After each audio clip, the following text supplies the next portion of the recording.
എല്ലാ മാന്യ പ്രേക്ഷകർക്കും ഇന്നർ ലൈറ്റ് ചാനലിലേക്ക് ഒരിക്കൽ കൂടി സ്വാഗതം. ഓരോ രാശിക്കാർക്കും ശനിയുടെ സംക്രമണത്തിനനുസരിച്ചുള്ള മാറ്റങ്ങൾ ജീവിതത്തിൽ വരുത്തിയാൽ ശോഭനമായ ഭാവി ഉറപ്പാക്കാം.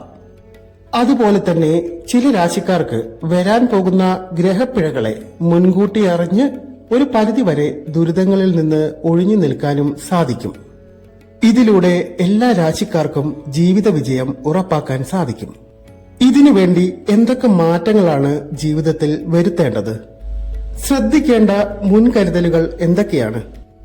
പരിഹാരങ്ങൾ എന്താണ്? ഇത്തരം കാര്യങ്ങളാണ് ഇന്നത്തെ വീഡിയോയിൽ നമ്മൾ പരിശോധിക്കുന്നത്. എല്ലാവർക്കും ഒരിക്കൽ കൂടി വീഡിയോയിലേക്ക് സ്വാഗതം.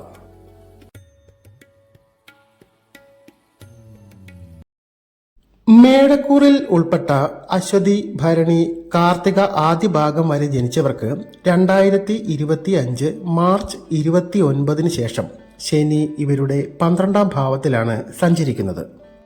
7 ശനിയുടെ തുടക്കമാണ് ഈ 3 നക്ഷത്രക്കാർക്കും. അതുകൊണ്ട് തന്നെ ജീവിതത്തിൽ ചില മാറ്റങ്ങളൊക്കെ വരുത്തുന്നത് ഇവർക്ക് നല്ലതായിരിക്കും.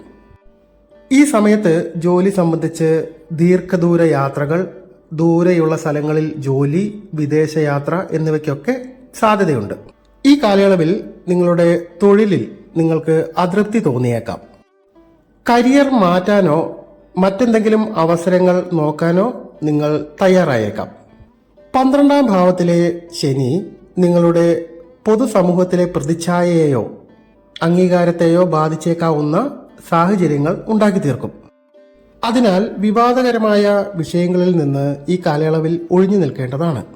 വരുന്ന മെയ് 18 കേതു നിങ്ങളുടെ 5ാം ഭാവത്തിലേക്ക് സംക്രമണം ആരംഭിക്കുമ്പോൾ പ്രണയബന്ധങ്ങളിലും സുഹൃത്ത് ബന്ധങ്ങളിലും ഉണ്ടാകുന്ന അകൽച്ചയെക്കുറിച്ച് ജാഗ്രത പാലിക്കേണ്ടതാണ്. അടുത്ത 2.5 വർഷം നിങ്ങളുടെ സംസാരം, ആശയവിനിമയം എന്നിവയിൽ ജാഗ്രത പാലിക്കേണ്ടത് വളരെ അത്യാവശ്യമാണ്. അതുപോലെ സാമ്പത്തിക കാര്യങ്ങൾ ശ്രദ്ധാപൂർവം കൈകാര്യം ചെയ്യുകയും വേണം.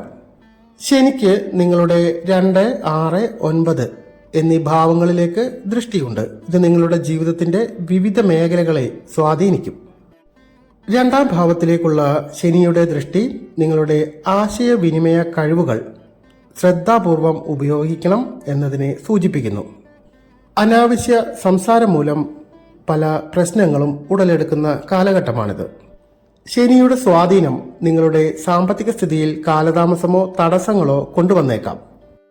മാത്രവുമല്ല, നിങ്ങളുടെ ഭൗതികമായ സൗകര്യങ്ങൾ, സുരക്ഷിതത്വ ബോധം എന്നിവയൊക്കെ വെല്ലുവിളികളെ നേരിട്ടേക്കാം. ഇവയൊക്കെ നഷ്ടപ്പെടാനുള്ള സാധ്യതയുമുണ്ട്. സാമ്പത്തിക കാര്യങ്ങളിൽ ഗൗരവത്തോടെയും അച്ചടക്കമുള്ള മനസ്സോടെയും സമീപിക്കേണ്ടത് ഈ കാലഘട്ടത്തിൽ വളരെ പ്രധാനമാണ്.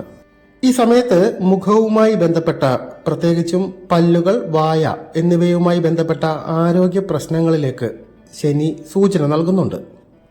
6ാം ഭാവത്തിലേക്കുള്ള ശനിയുടെ ദൃഷ്ടി ഈ സമയത്ത് നിയമപരമായ പ്രശ്നങ്ങൾക്കെതിരെ നിങ്ങൾ ജാഗ്രത പാലിക്കണം. പണം കടം കൊടുക്കുകയോ വാങ്ങുകയോ വായ്പകൾക്ക് ജാമ്യം നിൽക്കുകയോ ചെയ്യുന്നത് നിയമപരമായ പ്രശ്നങ്ങൾ സൃഷ്ടിച്ചേക്കാം. കൂടാതെ 2025 മെയ് 18 വരെ രാഹു 12ാം ഭാവത്തിൽ തന്നെ തുടരും. അതിനാൽ ഈ കാലയളവിൽ ജാഗ്രത പാലിക്കേണ്ടത് വളരെ അത്യാവശ്യമാണ്. മറഞ്ഞിരിക്കുന്ന പല പ്രശ്നങ്ങളും ഒഴിവാക്കി കിട്ടാൻ ഇത് സഹായിക്കും. 9ാം ഭാവത്തിലേക്കുള്ള ശനിയുടെ ദൃഷ്ടി ദീർഘദൂര യാത്രകൾ, വിദേശയാത്ര, ദൂരസ്ഥലങ്ങളിലുള്ള ജോലി എന്നിവയൊക്കെ സൂചിപ്പിക്കുന്നു. ശനിയുടെ സ്വാധീനം ചിലപ്പോൾ പിതൃതുല്യരായ വ്യക്തിത്വങ്ങളിൽ ആരോഗ്യ പ്രശ്നങ്ങൾ കൊണ്ടുവന്നേക്കാം. ഈ കാലയളവിൽ മേടം രാശിക്കാർ സ്വീകരിക്കേണ്ട മുൻകരുതലുകൾ, പ്രതിവിധികൾ എന്തൊക്കെയാണെന്ന് നോക്കാം. നിങ്ങളുടെ തൊഴിൽ മേഖലകളിൽ മാറ്റം വരാം. സാമ്പത്തിക കാര്യങ്ങളിൽ വളരെയധികം അച്ചടക്കം പാലിക്കേണ്ട ഒരു കാലഘട്ടമാണിത്. ഈ സമയത്ത് ആരോഗ്യവുമായി ബന്ധപ്പെട്ട ചെലവുകൾ വന്നേക്കാം. പല്ലുകൾ, സന്ധികൾ അല്ലെങ്കിൽ മറ്റ് ശാരീരിക മേഖലകളിൽ ഉള്ള പ്രശ്നങ്ങളെ കരുതിയിരിക്കുക. ശനിയുടെ സ്വാധീനം ഒറ്റപ്പെടലിനും ആത്മപരിശോധനയ്ക്കും കാരണമാകും. പല സുഹൃത്ത് ബന്ധങ്ങളും ഈ കാലയളവിൽ ഒഴിഞ്ഞുപോകും. ഈ കാലഘട്ടം ആത്മീയ വളർച്ചയ്ക്ക് വേണ്ടി ഉപയോഗിക്കുക. സ്വയം നശിപ്പിക്കുന്ന പ്രവണതകളിൽ നിന്ന് ഒഴിഞ്ഞു നിൽക്കുക. അമിതമായ ആസക്തിയും ആഗ്രഹങ്ങളും നിറഞ്ഞ പെരുമാറ്റങ്ങൾ നിയന്ത്രിക്കാൻ സ്വയം തയ്യാറാവുക. 6-ാം ഭാവത്തിലേക്കുള്ള ശനിയുടെ ദൃഷ്ടി നിയമപരമായ പ്രശ്നങ്ങൾ സൃഷ്ടിച്ചേക്കാം. മറ്റുള്ളവർക്ക് വേണ്ടി ജാമ്യം നിൽക്കുക തുടങ്ങിയ പ്രവർത്തികളൊക്കെ ഒഴിവാക്കുക. ഈ കാലഘട്ടത്തിൽ പിതാവ്, പിതൃതുല്യർ എന്നിവരുടെയൊക്കെ ആരോഗ്യകാര്യങ്ങളിൽ ജാഗ്രത പാലിക്കുക. മേടക്കൂറുകാർ ഈ കാലഘട്ടത്തിൽ അനുഷ്ഠിക്കേണ്ട പരിഹാര കർമ്മങ്ങൾ എന്തൊക്കെയാണെന്ന് നോക്കാം. ശനി പ്രീതികരമായ വഴിപാടുകളും ജപങ്ങളും, ചൊവ്വ പ്രീതികരമായ വഴിപാടുകളും ജപങ്ങളും, ഹനുമാൻ സ്വാമിയെ നിത്യവും പ്രാർത്ഥിക്കുക, ഹനുമാൻ ചാലീസ ജപിക്കുക. വൃദ്ധർ, അനാഥർ എന്നിവർക്ക് കഴിവിനനുസരിച്ചുള്ള സേവനങ്ങൾ ചെയ്യുക. നന്ദി, നമസ്കാരം.